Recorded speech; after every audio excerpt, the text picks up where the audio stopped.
New York City Mayor Eric Adams' corruption trial has been indefinitely postponed, but the charges against him have yet to be dismissed altogether.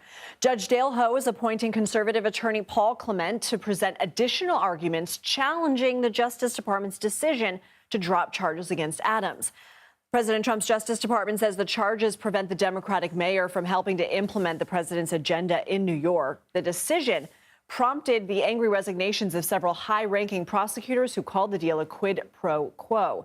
Jake Rosen joins us now. Jake, I remember when we had this hearing a couple days ago, our own Scott McFarland said that no one was arguing for the citizens in this case. Is that why this prosecutor is being brought in? That's exactly right.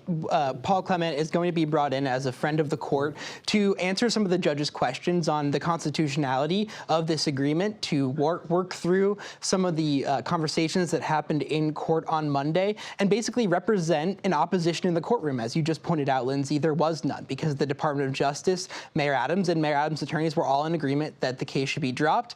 And Judge Dale Ho was basically left out of that conversation, and so he needs to bring someone else into the courtroom to basically counter the arguments made in court that A, there was no, quote, quid pro quo, which both Adams and the Department of Justice said there were not, but also to challenge the executive authority that the Justice Department is taking here to basically take the case out of local prosecution in the Southern District of New York, make it a national issue, as the third in command of the Justice Department came in to drop the case.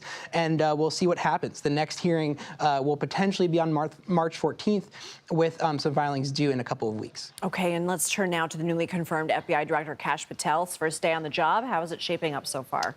Well, in an email to FBI staff that our CBS News colleagues got here, Patel pledged to work with the FBI agents and to both streamline operations, which he says is taking people out of headquarters just down the road here in D.C. and putting them back into the field, but also in terms of, he said that he wanted to reestablish trust in the FBI, and now that is easier said than done when Kash Patel himself has really criticized the FBI for years, wrote a book about the FBI and their involvement in going after President Trump. But also, there are allegations, at least by some in the Senate, that Kash Patel has been involved in these firings of FBI agents and career law enforcement officials, in addition to that list of thousands of FBI agents who worked on these January 6th investigations. What is the purpose of that list, right? Where is that list going? There are some big outstanding questions, and Kash Patel will officially be sworn in a more ceremonial action later today at the White House with Attorney General Pam Bondi.